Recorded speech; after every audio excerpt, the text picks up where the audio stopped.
My son said it was just for wedding bills. I signed the papers. Days later, my life savings were at $0. But he never asked what else I had.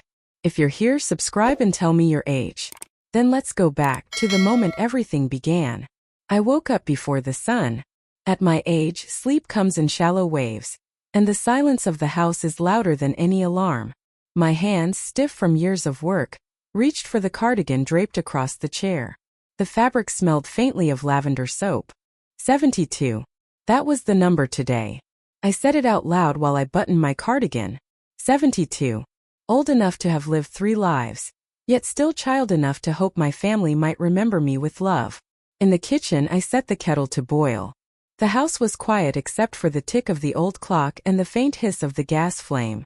I laid out plates on the table, polished the good silverware, and placed a cherry pie I had baked last night in the center. My son used to beg for cherry pie on his birthdays when he was a boy. "No cake, Mama," he would say. "Just your pie." As I arranged the napkins, my heart fluttered with an old familiar joy. Today would be different. Today, I told myself, they would come not only out of duty, but with warmth, a little kindness, maybe even a gift. I had even chosen my dress carefully, a pale blue one, the same color I wore when my husband proposed. I pinned my mother's brooch at the collar. She had given it to me in 1943 when I was just a girl. "Hold on to this," she had whispered. "One day it will remind you of who you are." The knock came mid-morning, brisk and practical. My son Richard walked in first. His face carried the weight of years, but not the gentleness I once knew. Behind him, my granddaughter Ellie followed, scrolling on her phone, barely lifting her eyes. "Happy birthday, Mom," Richard said quickly, dropping a paper bag with a loaf of bread onto the table. Ellie didn't even hug me, just muttered, "Happy birthday, Grandma," before setting her phone on the table to keep texting. I smiled anyway. I always smiled. Sit. I baked your favorite pie." Richard looked at it, not with hunger but with calculation. His eyes flicked to mine, then away. He cleared his throat. "Mom, there's something we need to talk about," he said. His voice was businesslike, stripped of warmth. I sat down slowly, folding my hands in my lap. "Yes?" Ellie leaned back in her chair, her tone casual, careless. "It's about your bank account, Grandma." The words hit me sharper than I expected. My bank account. My savings. The money I had pinched and scraped together for decades, denying myself new shoes, fine meals, vacations. My little shield against the storms of life. Richard placed a folder on the table. "We've been covering so many expenses lately," he began. "Ellie's wedding, the car, the mortgage. It's been tough. And well, you're not exactly using your money." Ellie chimed in, twirling her hair. "Yeah, Grandma, you don't really need it. You don't go anywhere. You don't shop. It's just sitting there. Why not let it do some good?" Her eyes finally met mine. They were bright, untroubled, certain. She believed every word she said. I felt my throat tighten. I wanted to protest, to remind them of every coin I had saved, every night I had gone to bed hungry so they could eat, every birthday I had worked double shifts so they could have gifts. But the words stuck in my chest. Richard slid a paper across the table. "We just need your signature. It's a simple authorization so we can manage the account. Think of it as helping us help you." I glanced at the paper. Black ink, cold lines. My own name printed there, waiting to be signed away. I pressed my trembling fingers against the brooch at my collar, as if it could give me strength. My mother's voice echoed in my memory. "One day it will remind you of who you are." Ellie leaned closer, her tone almost coaxing. "Please, Grandma. It's not like you'll miss it. We'll make sure you have everything you need." Everything I need. The phrase was sharp. Who were they to decide what I needed? But their eyes were on me, expectant, impatient. My son. My granddaughter. The 2 people I loved most in the world. And they were asking for my life's work, dressed up as a favor. I smiled faintly, though my heart sank. "Let me think about it," I whispered. Richard frowned, already annoyed. Ellie sighed dramatically and picked up her phone again. The kettle whistled from the kitchen. I rose to pour the tea, my back straight, my step steady. Inside, though, something had cracked. It was only the beginning, but I knew this day would change everything. I used to believe that if you gave your whole life to your family, they would protect you when the time came. That's what I told myself every time I looked at the bank book I kept hidden under the sugar canister, next to the cinnamon sticks and old birthday candles. Every zero in that account meant something. Not just money sacrifice. Years of skipped holidays, second-hand clothes, double shifts, clipped coupons. But I wasn't bitter. Not even close. Because I was saving for them. For Richard. For his daughter. For the day when life knocked and they needed help. And when Richard came to me one night, tired, shoulders hunched, eyes anxious, and said, "Mom, it's just temporary. Things are tight. You'll get it back, every penny." I didn't hesitate. I made tea. I handed him the checkbook. I even smiled, 'cause I thought, well, it's family. They wouldn't take advantage. I remembered how I used to sit up late, adding up numbers on the back of old receipts, dreaming of what that money would become. Car for Richard, maybe. A down payment on a house. Ballet shoes for his daughter, or braces, or the college dorm bedding she'd someday pick out with too many pillows. It was never for me. Just a cushion for them. Just in case. So I didn't worry. Not at first. Even when weeks passed and Richard didn't mention the money. Even when his daughter sent a thank you text that felt rehearsed and cold. Even when I overheard a neighbor say she saw them test driving a new SUV. I still smiled. I told myself they're just busy. They'll explain. I baked apple bread like Richard loved. I watered the plants he used to help me repot. I kept the porch light on just in case they stopped by. Because hope, real, raw, stubborn hope, doesn't die easy. It sits in your chest like an ember, glowing quietly, waiting for someone to blow life into it. There were mornings I'd sit at the kitchen table with my tea, staring at the wall clock, imagining their voices outside the door. There were evenings I'd lay out 2 plates instead of 1, just in case they came hungry. I'd save the green dish his daughter liked, the one with the tiny chip no one noticed but her. The mail still came. Mostly junk. A catalog here. A newsletter there. But sometimes I'd see their names on envelopes, credit cards, loan offers, wedding vendors. I'd tuck them into a drawer without opening them. I didn't want to pry. I wanted to trust. Because they were my family. And I had done everything right. I kept the receipts, the tax forms, the old bank books, all lined up in tidy folders in the back of the hall closet. I knew the value of that account to the cent. I'd even labeled it in my own handwriting. For family, emergencies only. When my neighbor Helen stopped by for coffee one morning and asked if I'd heard about the new venue Richard's daughter had booked for her wedding, I smiled politely. "Sounds beautiful," I said. Helen tilted her head. "Didn't you help pay for it?" I blinked. "No." "Why?" She shifted. "Oh, I just assumed." That's what she told my granddaughter. My tea had gone cold by the time she left. That night I went to bed early. Not tired. Just quiet.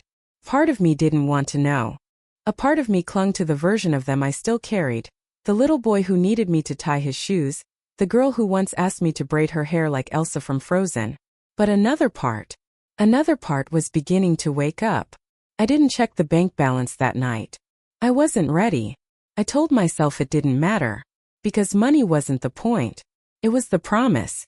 And surely they wouldn't break that. Would they? It was a Wednesday morning when I decided to check the balance. Not because I suspected anything. Not because I was worried. Just habit.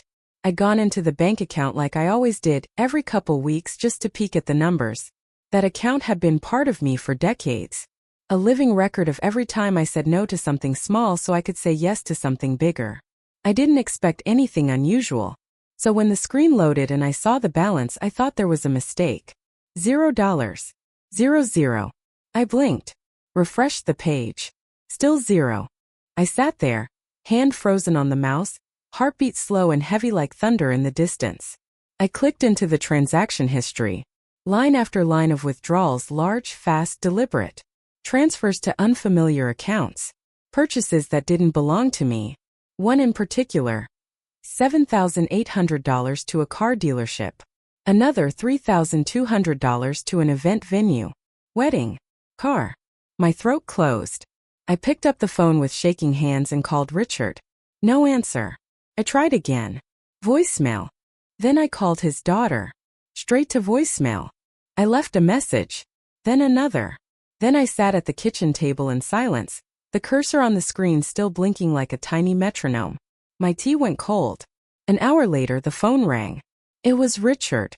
"Hi, Mom," he said casually, like nothing had happened. "The account is empty." Silence. Then a sigh. "Yeah, we meant to talk to you." I stood up, heart pounding. "You took it. We used it. Don't make it a thing." "All of it?" He didn't answer. "Richard, that money was for emergencies. For you. For your daughter." "Exactly," he snapped. "And this is an emergency. We needed a car. We needed the wedding deposit. It was sitting there doing nothing." Doing nothing. The words hit harder than any slap. Then she got on the line, his daughter. Sweet voice, too sweet. "Grandma, you always said it was for us. And now it is. You don't need it anymore. What would you even do with all that money? You're retired. You don't drive. You don't travel. Let us take care of things now. Let us take care of things." I almost dropped the phone. "You didn't ask." Her tone flattened. "We didn't think we had to. You always said you trusted us." I hung up without another word. I sat in my chair by the window and stared at the tree outside, the one Richard helped me plant when he was 11. It used to be small. Now it blocked most of the light. They'd taken everything. The account I'd guarded like a treasure chest. The money I scraped together every year like a squirrel burying acorns. Gone. Not for a medical emergency. Not for tuition. But for a car. For a party. Because I was, in their words, too old to need it. That night I didn't cry. I didn't scream. I just sat at the kitchen table long after the sun went down, lights off, the screen still glowing with that horrible zero. The betrayal didn't hit all at once. It came in waves. First was shock. Then humiliation. Then something deeper. Something darker. Not rage. But the end of illusion. Because until that moment I had believed that if you gave enough, loved enough, forgave enough, you would be safe. But safety was an illusion, and love, it seemed, was not a shield. Not in this family. The next morning, I opened the drawer where I kept old birthday cards and receipts. I pulled out the folder labeled Family Account. Every statement. Every deposit. Every sacrifice. All in neat rows. I flipped through them slowly. Year after year. Dollar after dollar. All of it erased. I tried to tell myself it was just money. That I was still alive. That I had a roof over my head. But it wasn't about the money. It was about trust. About what it means when the people you raised look at you and see only what they can take. And suddenly I saw the last few years with new eyes. The way Richard would casually bring up finances during dinner. The way his daughter avoided my gaze when she mentioned wedding costs. The way neither of them ever offered to repay even a part of what they had taken before. This wasn't an accident. It was a pattern. A long, slow erosion of respect. That night I lay in bed, staring at the ceiling, trying to find one single memory that hadn't been tainted. The sound of Richard laughing as a boy. Her tiny hand holding mine. Sunday dinners where they asked for seconds. I had loved them with everything I had. And now I had nothing. But I still had one thing they didn't count on. I had time. And I had silence. And in that silence something began to grow. A seed. Not of vengeance. But of clarity. They thought I was old. They thought I was finished. They were wrong. It didn't happen all at once. It started small, so small I almost convinced myself it wasn't real. A bag of groceries left at my door. A phone call reminding me to be careful with the bills. An envelope with $20 and a note. Just in case. First I thought it was kindness, but then I realized they weren't helping. They were controlling. Because I didn't have my own money anymore. They had taken it. All of it. Drained the account, transferred the balance, and left me with nothing but a house and fading memories. "You don't need to go shopping," Richard had said with a smile. "We'll bring you everything you need." And so they did. Wilted lettuce. Day-old bread. Milk a day before expiration. Cans without labels. Always just enough to keep me dependent but never enough to feel full. "You're not eating for two anymore," his daughter joked once, handing me a box of crackers. "This should last you, right?" I laughed weakly. Because what else could I do? They acted like it was generosity. But I knew better. I'd gone from provider to project. From matriarch to charity case. Some days they'd barge in without knocking. "Just checking the mail," Richard would say, already inside. "Making sure the heat's working," his daughter added, poking around the kitchen. They never stayed long. Just long enough to drop something off or take something away. Old books, clothes, a vase I'd had since the wedding. "For the garage sale," they said. I started locking the front door. Then they brought me a spare key. "For emergencies," Richard said. But I knew. It was so they could come and go as they pleased. And I was starting to feel like a guest in my own home. The fridge became a place of quiet humiliation. No treats, no fresh fruit, no jars of jam I used to make. Just bare essentials, and not even good ones. Once they brought me a bag with 3 bruised bananas and a single stick of butter. "You're not baking for a party," she said. "This should be fine." I didn't argue. I just made toast with nothing on it. And when the bread ran out, I waited for the next delivery. I used to give them money with joy. Now they gave it back in scraps and called it love. They even made jokes. "Grandma's on a budget now," Richard's daughter laughed. "Guess we'll have to skip the cruise." "Careful," Richard said, smirking. "Don't ask her for anything, she's broke." And they laughed together. Like I wasn't sitting 3 feet away. Like I hadn't built the world they lived in. I started shrinking. Stopped turning on the lights in every room. Sat in the same chair all day to save heat. Ate slowly, stretching meals into 2 days. Told myself it was fine, that I'd lived through worse. But deep down I was drowning. Once I asked for toothpaste. Just toothpaste. His daughter rolled her eyes. "Didn't we bring you some last month? It's almost out." She handed me a travel-size tube. "Make it last." Then she took a photo of my hallway mirror. "I love this frame," she said. "It'd look amazing in our entryway." She didn't ask if she could take it. The next week it was gone. They stopped calling me by name. Started saying she when talking about me. "She doesn't eat much. She's fine on her own. She should be grateful." But I remembered. I remembered every sacrifice. Every night I went without. Every birthday I worked through. Every dollar I saved for them. Now I had no dollars left.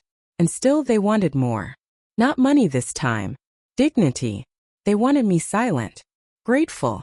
Invisible. But I wasn't going to disappear. One morning, I looked at my reflection and didn't recognize myself. My clothes hung looser. My eyes dimmer. My lips pressed into a thin line. I whispered into the quiet. "They think I'm finished." But I wasn't. Because I still had my house. I still had my name. And I was still watching. They thought I was powerless. They forgot who raised them. And that was their first mistake. Some mornings I wake before the sun. Not because I have anywhere to go, but because my body still runs on the rhythm of old alarms. Decades of rising at 5, tying my hair back, slipping into work shoes before the house stirred. I sit in the silence, wrapped in my robe, staring out the window, and I remember. Not just moments, but whole days. Whole years. The scent of fresh bread rising in the bakery where I worked every Saturday to cover school uniforms. The long hours spent ironing shirts for clients, fingers raw from steam and starch. The way I'd walk past shop windows, admiring a pair of shoes or a new coat, and keep walking. Always keep walking. Because there was always a more important need. And it wasn't mine. I remember saving every coin in a jar Henry labeled Fortress. "Because one day," he said, "these will be our shield. When things get rough, this money will protect us." He said it with a quiet smile, the kind that came just after paying all the bills with barely anything left. He'd kiss my forehead and say, "We're building a fortress brick by brick." And we did. I cooked from scratch. Repaired everything I could. Said no to trips, to new furniture, to hair salons and dinners out. We didn't have luxury. We had purpose. Our savings account wasn't just money. It was every moment we chose each other over comfort. And now it was gone. Wiped clean in a few clicks by people who never knew what it meant to sacrifice. I leaned back in my chair and closed my eyes, the memory of Henry's voice still echoing. "Don't let anyone touch that money, Mary. It's sacred." He was gone now. Years gone. But I felt him in those quiet moments, in the stillness before the day began. I remembered the time we had only $20 for groceries, and he gave me 10 to buy new tights for a job interview. I didn't take it. I made soup for 3 days instead. I remembered how we bought secondhand textbooks for Richard's classes and stayed up late helping him understand the math problems. I remembered a Christmas when the heater broke, and we wore layers and laughed under 5 blankets, sipping hot cocoa like it was champagne. And I remembered the letter Henry wrote before his last hospital stay. If they ever try to take what we built, it read, "Don't let them. You are the guardian now." That line lived in my bones. Because I hadn't just lost money. I'd lost the thing we'd both given our lives to create, safety. My hands trembled as I opened the closet in the hallway, the one no one touched but me. Inside, tucked behind old photo albums and a box of winter scarves, was the red ledger. I hadn't opened it in years. Every deposit, every receipt, every scrap of evidence, all in my handwriting. I ran my fingers over the dates. 1979, 1983, 1991. Each number was a story. The summer I worked at the school cafeteria to cover Richard's braces. The fall I skipped new glasses so he could go on the school trip to Boston. I turned the pages slowly, like turning the chapters of my own spine. So much given, so little left. But I also found something else. Taped to the inside of the ledger was a letter Henry had written, years before he passed. In it, he detailed our savings strategy where the backup certificates were kept, which lawyer had helped draft our original will. My breath caught, because the will had been changed. Richard said they updated it, for convenience. That the lawyer was a friend. I hadn't thought twice. But this letter proved otherwise. Henry's instructions were clear. If either of us passed, the survivor held full authority. And the original will left everything, the house, the savings, to me with instructions to divide it after my death. Not before. I clutched the letter. It was proof. I turned back to the ledger. At the back was another document. A photocopy of our original power of attorney form. Henry had left me a trail. And I had been too tired, too trusting to follow it. Until now. I folded the letter carefully and slipped it into a new envelope. Sealed it. Marked it. To be opened only by me or my legal counsel. Then I picked up the phone. And for the first time in weeks I didn't call Richard. I called a number I'd written down years ago but never used. Aaron Frank, Henry's old lawyer. It rang twice. Aaron Frank, how can I help you? My voice didn't shake. This is Mary Taylor. I need your help. My family's stolen everything my husband and I built. And I think I'm ready to take it back. He didn't hesitate. Come in tomorrow. I hung up. Then I went to the kitchen, brewed a cup of tea and watched the sun rise. For the first time in weeks I tasted something like peace. Not because I had one, but because I finally remembered who I was. And Henry, wherever he was, would have been proud. The morning after my call with Aaron Frank, I found myself standing in front of the old walnut dresser in the guest room. It was Henry's. He had kept all his tools, books, and little secrets tucked away in these drawers. After his death, I never had the heart to go through it all. I dusted it, sure. Wiped the handles. But I left the inside untouched. Until now. Something told me to open the bottom drawer, the one that used to stick. I had to tug twice before it gave with a creak, as if resisting the truth that had waited too long inside. It smelled of cedar and dust and something older. Henry. Inside were things I hadn't seen in years. A folded flag from his service, a pocket knife, a tiny carved bird he'd made for Richard when he was 5. And beneath it all, a faded blue folder with Henry's name written in his neat, boxy handwriting. Just, H. Taylor, personal. I sat on the edge of the bed and opened it, and the air left my lungs. Inside were forms, letters, stamped envelopes, and account statements. They were organized in a way only Henry could manage. Each document paper-clipped, labeled, dated. The top letter was from 1989. A confirmation from a financial institution, Cyprus Mutual Retirement Fund. I read it twice before I understood. Henry had invested a significant amount. Not in our joint account. Not in anything I had ever known about. He'd quietly started contributing to a separate pension fund more than 3 decades ago. As I leafed through the documents, I found annual statements showing steady growth. The last one, from 5 years ago, listed a sum that made my heart thud. 6 figures. My hands began to shake. I kept reading. There was a letter from the fund, addressed to Henry, reminding him of the beneficiary designation. It was still in effect. Beneficiary, Mary Taylor. Me. It was untouched, unclaimed, hidden, and it was mine. I read through it all again. Henry had created this as a backup, in case something ever happened to our main savings. He hadn't mentioned it, maybe to protect me, maybe because he believed we'd never need it. But we did. Oh, we did. I ran my fingers over his signature at the bottom of the form. I could almost hear his voice again. Just in case, Mary. You never know. The betrayal I'd felt for weeks began to twist into something else, resolve. I had more than a lawyer. I had leverage. Because no one else knew about this money. Not Richard. Not his daughter. They had taken everything they could find, assuming I was empty, drained, done. But Henry had outsmarted them. I laughed out loud, quietly but with feeling. The kind of laugh that starts in your chest and works its way up like fire. In that folder, I also found the original contact information for the Cyprus Mutual representative. There was even a note Henry had written. Only if needed. You'll know when. I knew. I picked up the phone. Took 3 tries, but eventually I got through. Yes, this is Mary Taylor. I'm listed as a beneficiary on an account held by Henry Taylor. I'd like to confirm its status. A pause.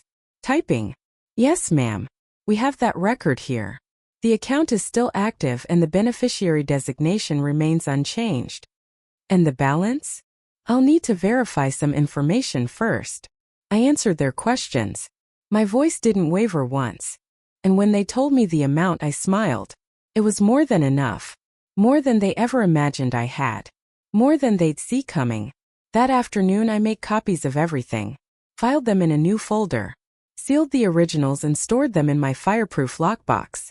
I took the lockbox to the bank and arranged for it to be placed in a secure deposit box under my name only.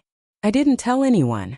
When Richard stopped by later with a bag of groceries and a fake smile, I smiled back.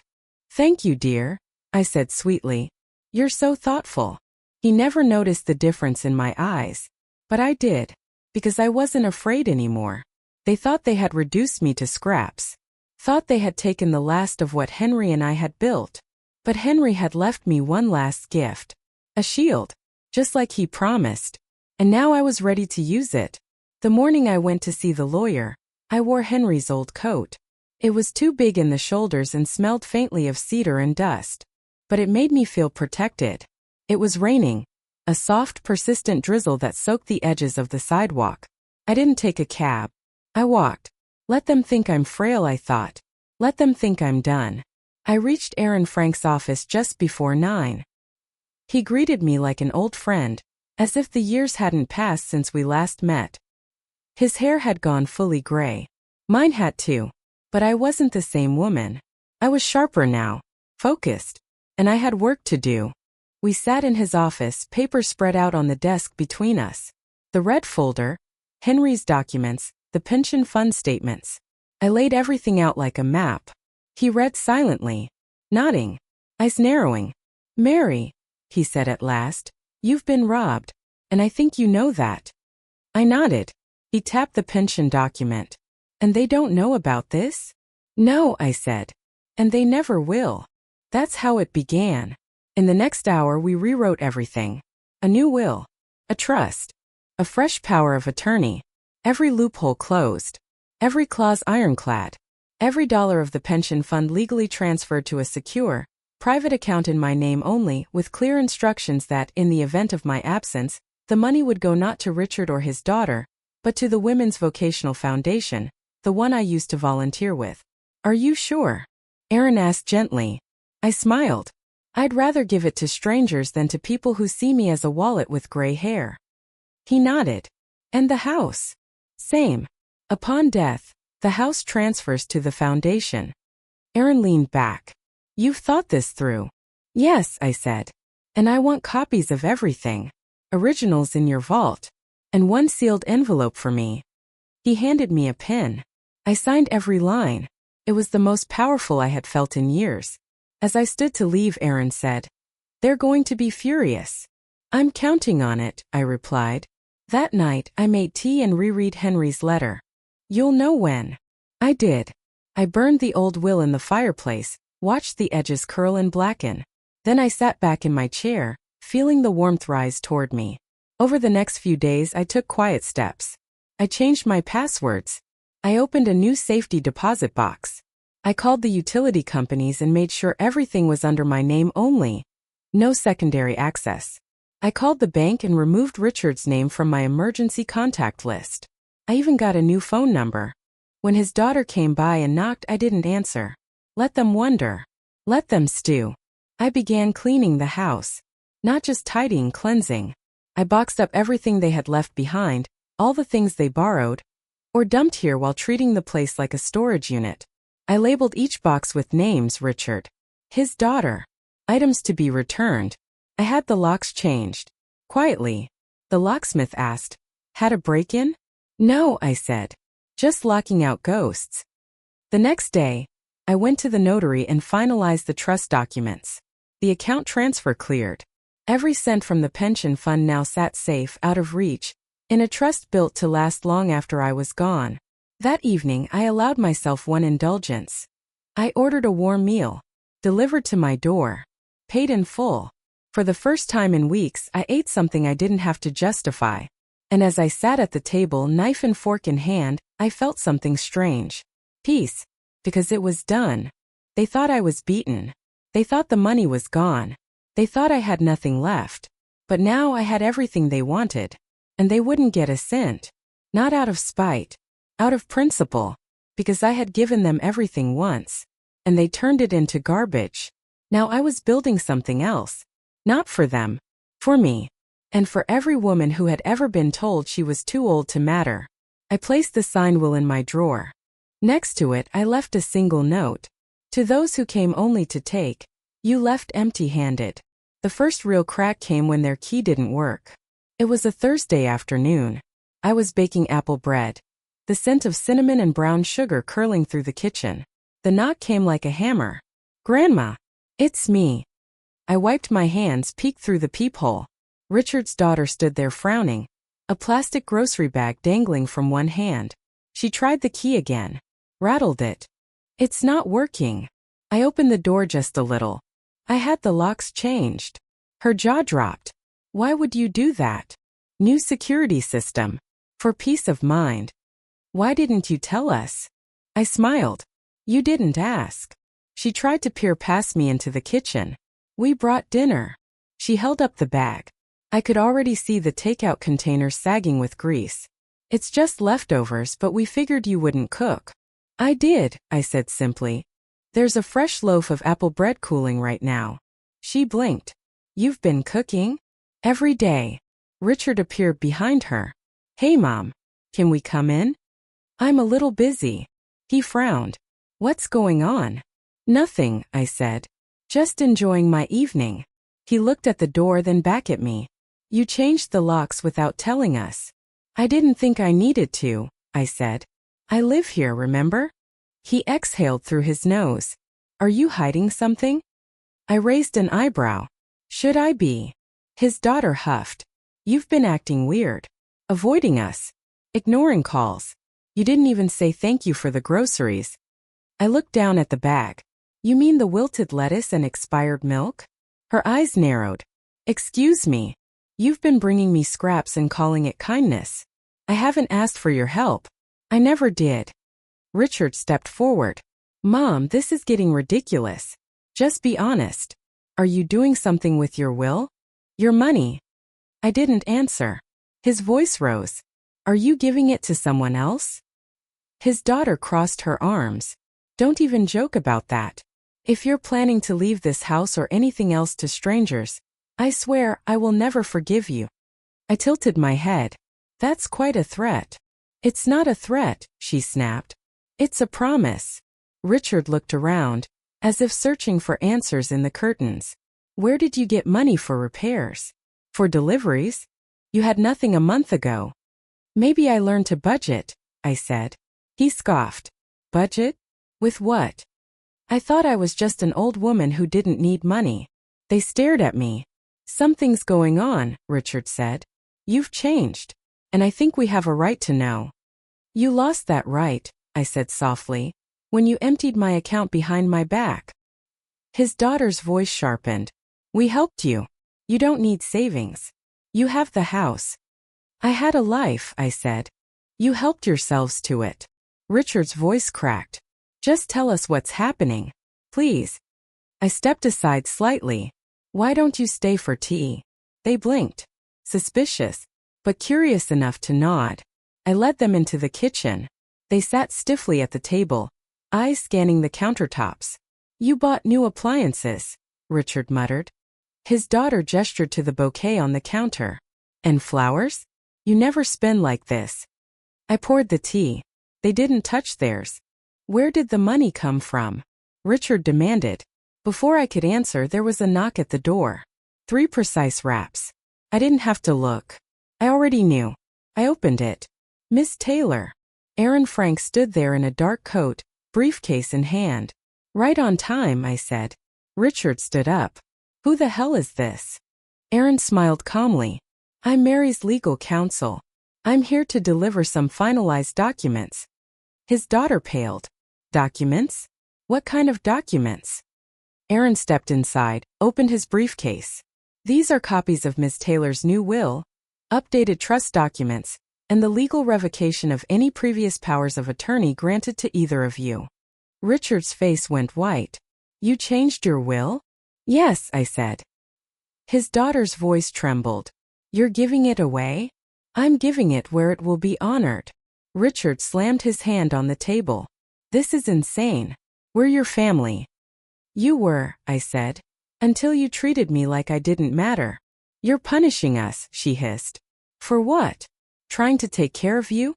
You didn't take care of me, I replied. You took control of me, and now I'm taking it back. Aaron set the documents down and looked at them both.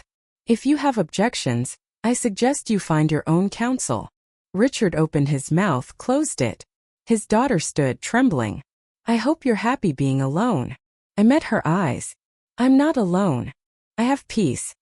The silence after Aaron laid the documents on the table was thick as concrete. Richard stared at the manila folder like it was ticking. His daughter clenched her fists, jaw trembling. I took my seat at the head of the table, calm as candlelight. My cup of tea sat before me, untouched but still warm. Aaron remained standing, composed, professional. I've brought official copies, he said, placing a sealed envelope in front of me.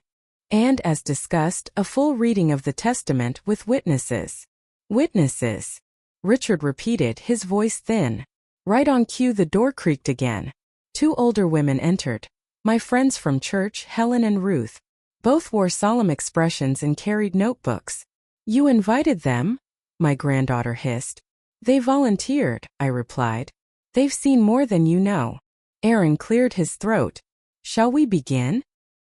He removed the top document, unfolded it neatly, and began to read aloud.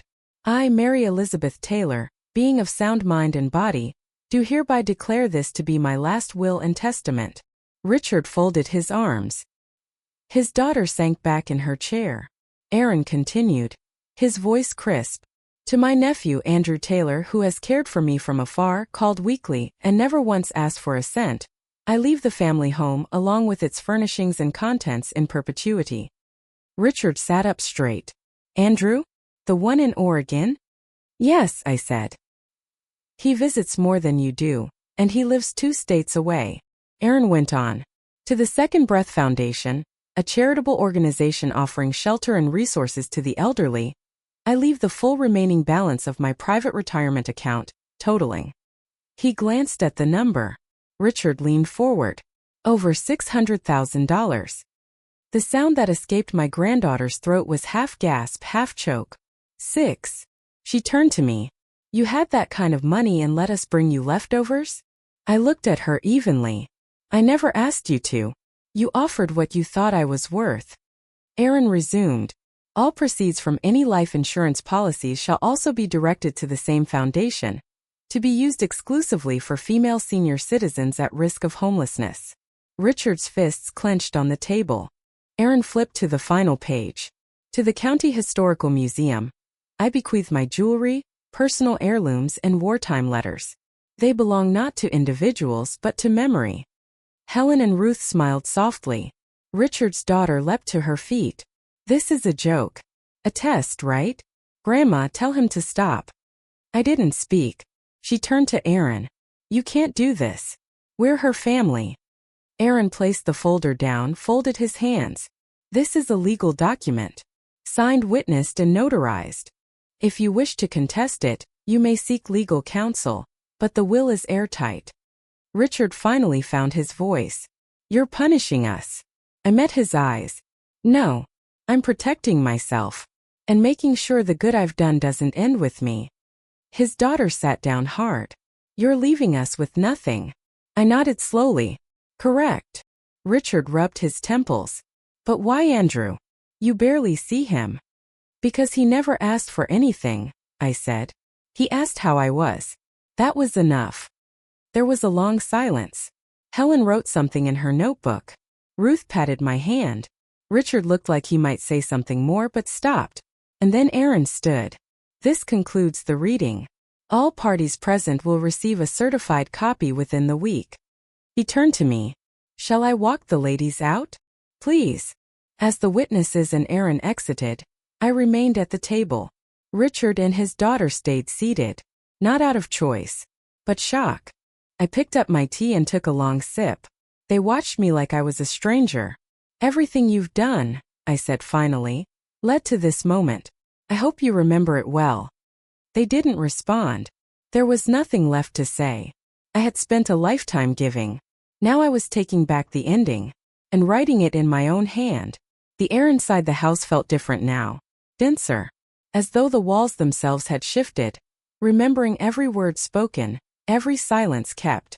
I sat in my chair, the one near the window with the lace curtain, and folded my hands in my lap. On my knees rested the brooch, Henry's gift, warm from my touch. It caught the fading afternoon light, throwing a golden glimmer across the room. Richard and his daughter still sat at the kitchen table. They hadn't moved since Aaron and the witnesses left. The will, their undoing, lay on the table between untouched cups of tea. I let the silence stretch. Finally Richard spoke, his voice hoarse. Mom, why? I didn't look at him. Why what? Why would you leave us nothing? I picked up the brooch and pinned it slowly to my collar. Because you already took everything else.